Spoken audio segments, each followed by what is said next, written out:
Alors aujourd'hui, je voudrais vous parler des freins à l'épanouissement personnel.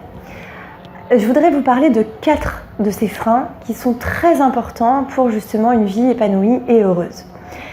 Nous avons tous parfois des pensées automatiques négatives qui viennent un petit peu nous polluer l'esprit.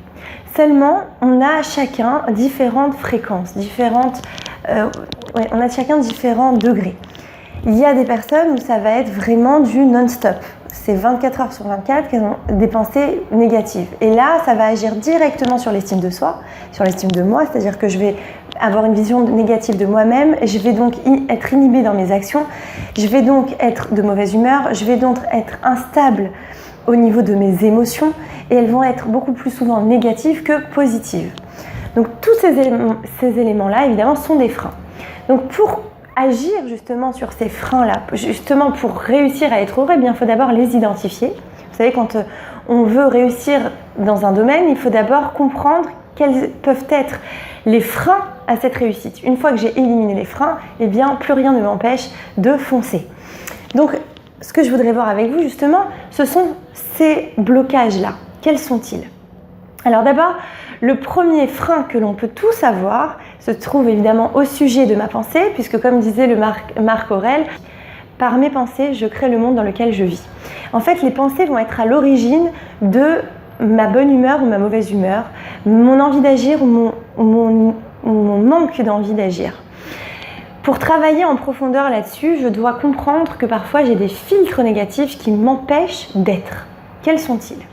Alors, le premier frein à mon épanouissement, ce sont les interprétations.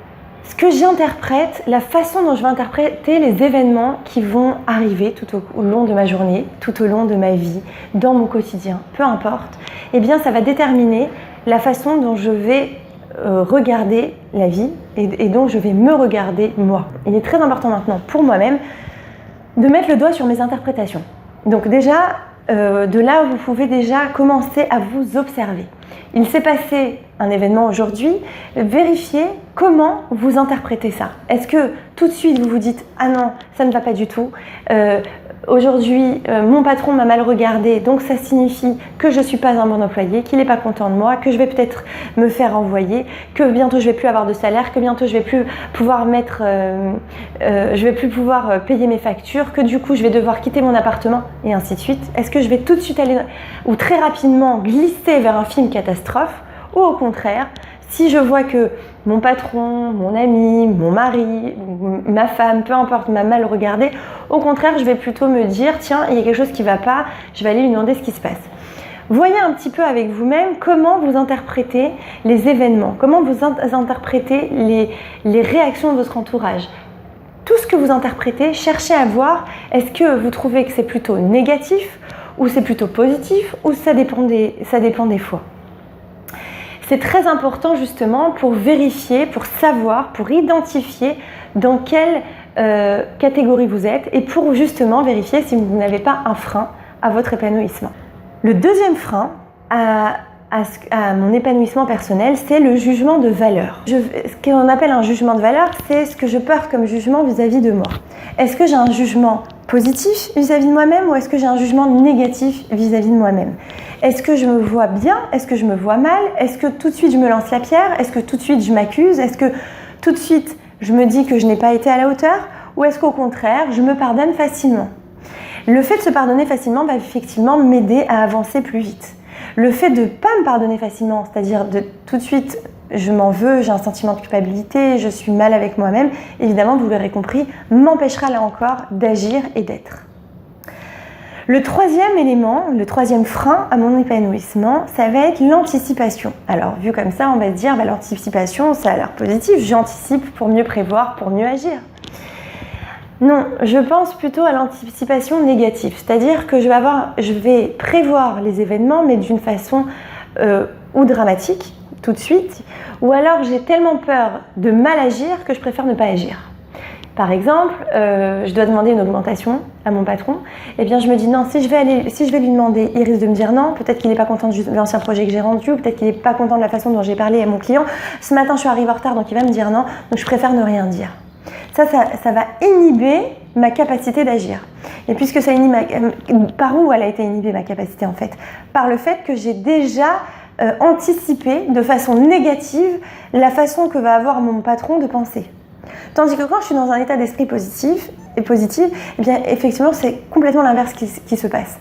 Je vais tout de suite me dire ah j'ai fait un bon travail, ah j'ai vu qu'il était content, ah j'ai remarqué que dans ses yeux vraiment il était satisfait.